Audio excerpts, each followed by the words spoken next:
प्रधानमंत्री ने आज 75 डिजिटल बैंकिंग इकाइयां राष्ट्र को समर्पित की। कहा, ये बैंकिंग इकाइयां डिजिटल सेवाओं को और भी सशक्त बनाएंगी।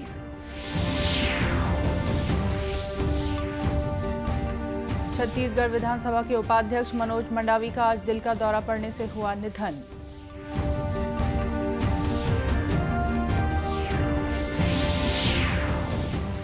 आकांक्षी जिले राजनांदगांव में प्रधानमंत्री आवास योजना से ग्रामीणों के पक्के मकानों का सपना हो रहा साकार।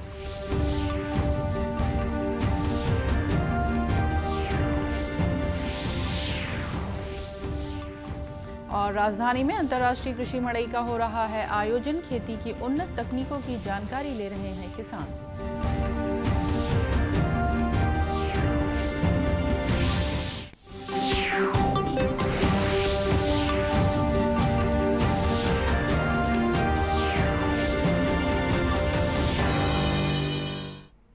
नमस्कार, आप देख रहे हैं दूरदर्शन समाचार। मैं हूं रेहाना। अब समाचार विस्तार से। प्रधानमंत्री नरेंद्र मोदी ने आज वीडियो कॉन्फ्रेंसिंग के माध्यम से 75 डिजिटल बैंकिंग इकाइयां राष्ट्र को समर्पित की। इन इकाइयों की स्थापना यह सुनिश्चित करने के लिए की गई है कि डिजिटल बैंकिंग का लाभ देश के कोने कोने तक पहुंचे। इसके जरिए लोगों को विभिन्न प्रकार की डिजिटल बैंकिंग सुविधाएं मिलेगी, जिनमें बचत खाता खोलना, बैलेंस की जानकारी, पासबुक प्रिंट करना, राशि अंतरण करना, सावधि जमा में निवेश करना, ऋण आवेदन, क्रेडिट तथा डेबिट कार्ड के लिए आवेदन करना और बिल का भुगतान करना शामिल है। इस अवसर पर प्रधानमंत्री ने कहा कि ये बैंकिंग इकाइयां डिजिटल सेवाओं को सशक्त बनाएंगी और देश को मजबूत डिजिटल बैंकिंग बुनियादी ढांचा प्रदान करेंगी। उन्होंने कहा कि इससे बैंकिंग और वित्तीय प्रबंधन में सुधार होगा और पारदर्शिता तथा वित्तीय समावेशन को बढ़ावा मिलेगा।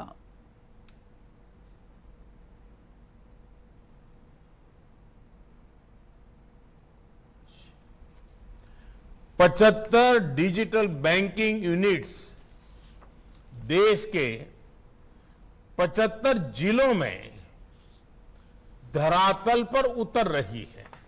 डिजिटल बैंकिंग यूनिट्स उस दिशा में एक और बड़ा कदम है। ये सिर्फ एक ऐसी विशेष बैंकिंग व्यवस्था है जो मिनिमम डिजिटल इंफ्रास्ट्रक्चर से मैक्सिमम सेवाएं देने का काम करेगी। ये सेवाएं कागजी लिखापट्टी और झंझटों से मुक्त होगी और पहले से कहीं ज्यादा आसान होगी। प्रधानमंत्री ने कहा कि जनधन, आधार और मोबाइल सेवाओं ने देरी की समस्या को दूर किया है। उन्होंने कहा कि प्रत्यक्ष लाभ सीधे लाभार्थियों के खातों में अंतरण से पारदर्शिता में सुधार हुआ है।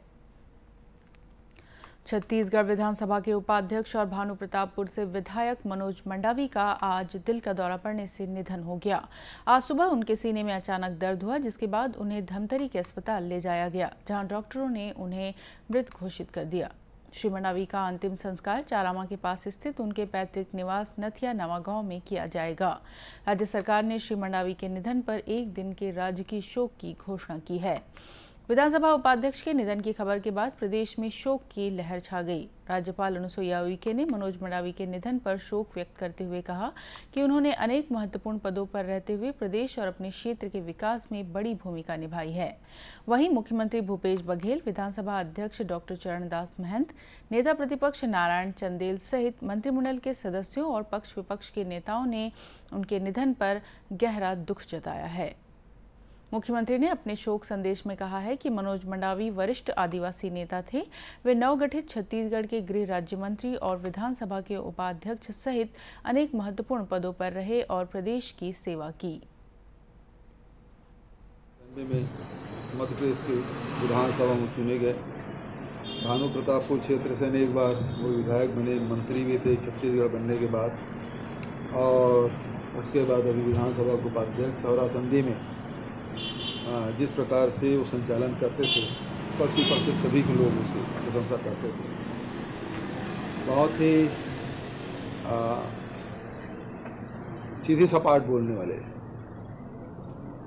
कोई लाग लपेट नहीं होता था उसके बातों में, और कोई भी बात है वो सीधे बोलते थे।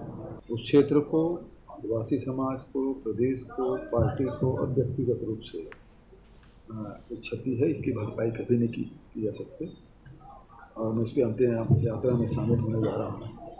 ईश्वर उसको अपने चरणों में स्थान दे और दुख सहने की क्षमता उस परिवार को दे। प्रदेश कांग्रेस अध्यक्ष मोहन मरकाम ने श्री मंडावी के निधन पर शोक व्यक्त करते हुए कहा कि उन्होंने एक आदिवासी नेता को खो दिया है। नेता प्रतिपक्ष नारायण चंदेल ने श्रद्धांजलि व्यक्त करते हुए कहा कि मनोज मंडावी ने विधानसभा उपाध्यक्ष रहते हुए अपने कार्य और व्यवहार से अमिट छाप छोड़ी है।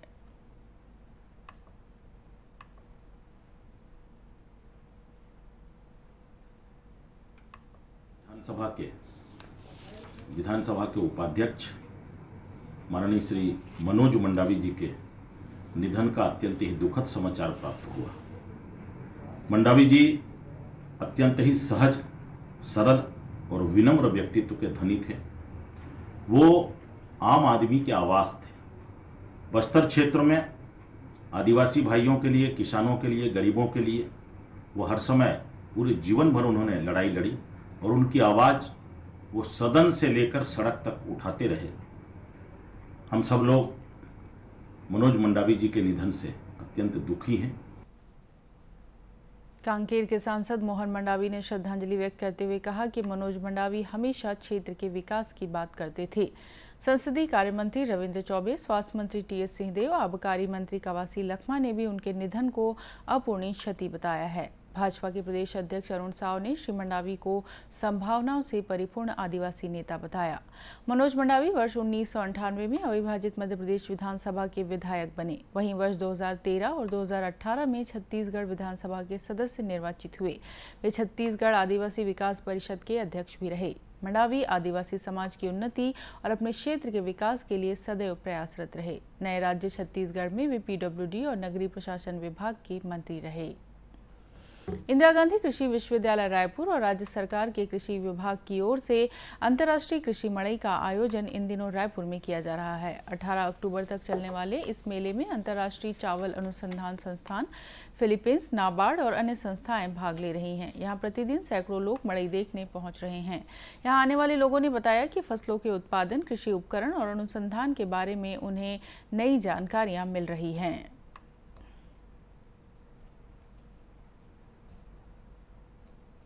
किसानों का जो ज्ञानवर्धक चीज़ है, समय का बचत और मजदूरों की लागत का बचत और उन्नत किसानों के लिए जो जानकारी है वो बहुत अच्छी है। जैसे अपन गांव में स्प्रेयर द्वारा दवाई छिड़काव करते हैं, उससे यहाँ जो ड्रोन की पद्धति देखा हूँ वो बहुत मेरे को बहुत सटीक और समय को बचते हुए और दवाई की बचत को देखते हुए अवगत करा रहे हैं कि इस केमिकल से ऐसा होता है, इस केमिकल से हार्म होगा या इस केमिकल से ज़्यादा बेनिफिट होता है। ये ऐसा कई बार फार्मर्स को पता नहीं होता, एक आध दो केमिकल्स के नाम ही पता होते हैं और वहाँ सारे लोगों के नहीं पता होते हैं, तो वो सब यहाँ आकर के उनको पता चला है। डिफरेंट टाइप्स ऑफ केमिकल्स पता चले हैं। छत्तीसगढ़ में जो एकदम नई फसल के रूप में उभरा है, हम जिसकी बात करें बस्तर कॉफ़ी, तो कॉफ़ी की जो संभावना है छत्तीसगढ़ प्रदेश में विगत 5 वर्षों से जो इंदिरा गांधी कृषि विश्वविद्यालय के उद्यानिकी मापदंड अनुसंधान केंद्र के द्वारा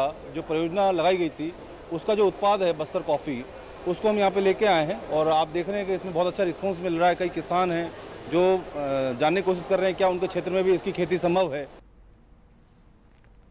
कृषि विभाग के प्रोफेसर एस.सी. मुखर्जी ने बताया कि यहाँ आने वाले किसानों को खेती के उन्नत तरीके के बारे में जानकारी दी जा रही है।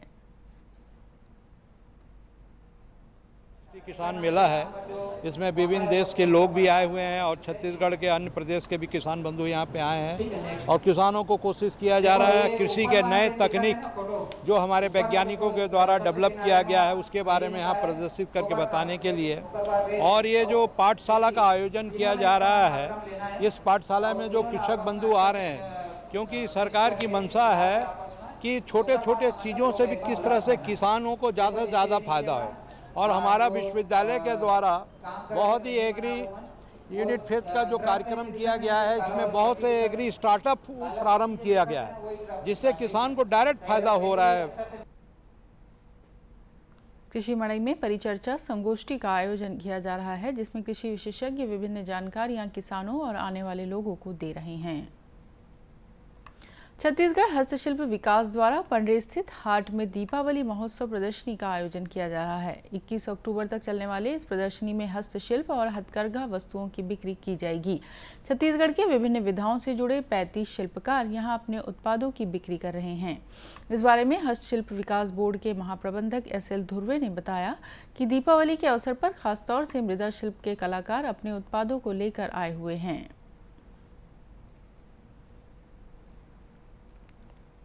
85 स्टॉल जो हैं लगे हुए हैं और हमारे 16 क्राफ्ट के जो शिल्पकार हैं और बुनकर समितियां, हमारी खादी ग्रामोद्योग की इकाइयां हैं और माटी कला शिल्प के शिल्पकार भी यहाँ सहभागी हैं और कुछ अदर स्टेट के लोगों को भी हमने जगह दी है, 8-10 स्टॉलों को। इस तरह से हमारे 25 स्टॉल हैं जो बहुत अच्छे से चल रहे हैं।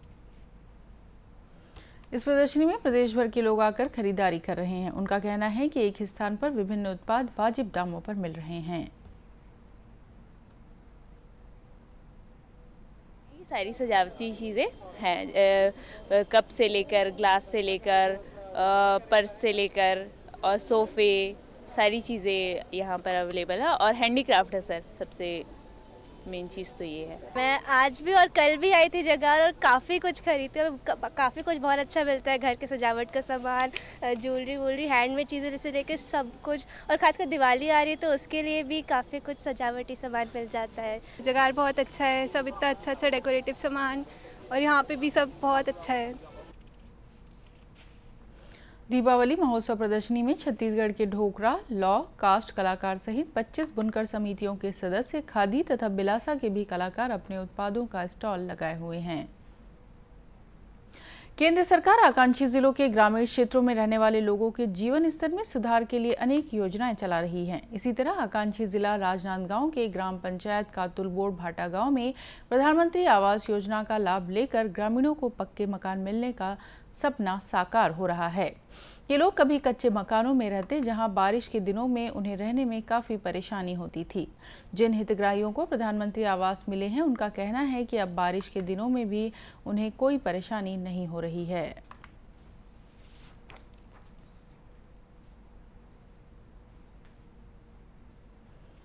में राहत रही हैं, बहुत दिक्कत जाए हमारा, और शौचालय मिली से आवास के आए बने लगी थी कि मैं बहुत परेशान था। मैं कच्ची मकान से ना, मेरा घर मने फूटने वाला था, जो गिरने ही वाला था, और उसमें दीमक वगैरह पूरा लग चुका था, उसमें कीड़े मकोड़े का भी खतरा था।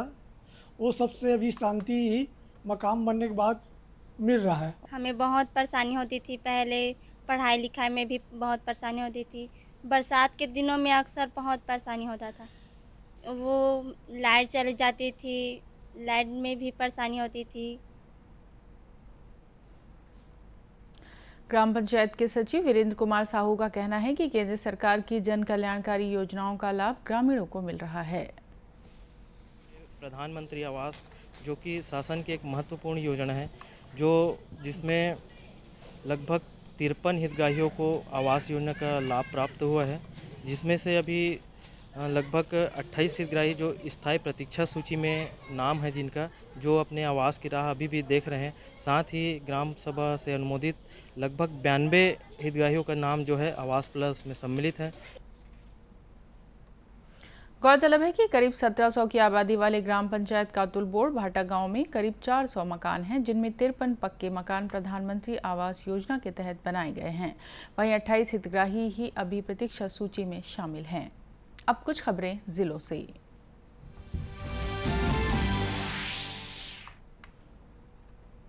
कांकेर जिले में मानसिक स्वास्थ्य के बारे में लोगों को जागरूक करने कार्यशाला का आयोजन यूनिसेफ द्वारा किया गया। कार्यशाला में आदिवासी विकास विभाग के सहायक आयुक्त श्रीकांत ने बताया कि बच्चों के मानसिक स्वास्थ्य को समझते हुए उनसे बेहतर संवाद करना चाहिए। कार्यशाला में विशेषज्ञों ने बच्चों के मानसिक व्यवहार के बारे में आश्रम अधीक्षकों को जानकारी दी।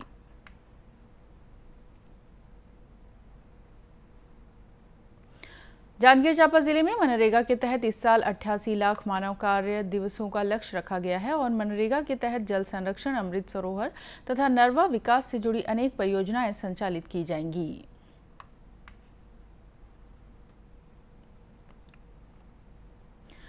दुर्ग शहर के गंजपारा कॉम्प्लेक्स में आज सुबह भीषण आग लग गई। आग पहले एक इलेक्ट्रिकल की दुकान पर लगी, जिसने धीरे धीरे अपने आसपास की 4 दुकानों को चपेट में ले लिया। किसी ने आग की लपटें उठते देखी तो तत्काल पुलिस को सूचना दी, जिसके बाद मौके पर अग्निशमन दस्ते को भेजा गया। अग्निशमन दस्ते ने काफी प्रयास के बाद आग पर काबू पाया।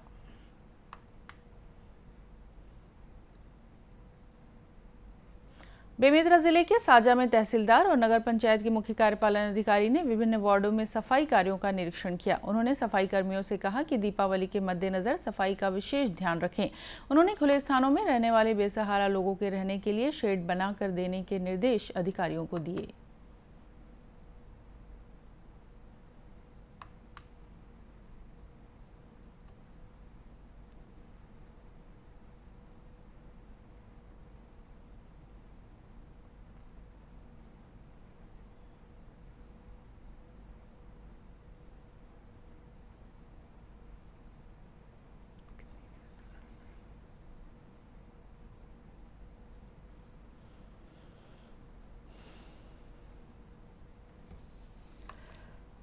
कोंडागांव कलेक्टर दीपक सोनी और पुलिस अधीक्षक दिव्यांग पटेल ने माओवाद प्रभावित क्षेत्र कुधुर तुमड़ीवाल मार्ग पर भवरीडीह नदी में पुल निर्माण का अवलोकन किया। इस दौरान उन्होंने ग्रामीणों से भी बातचीत कर उनकी समस्याओं के बारे में जानकारी ली।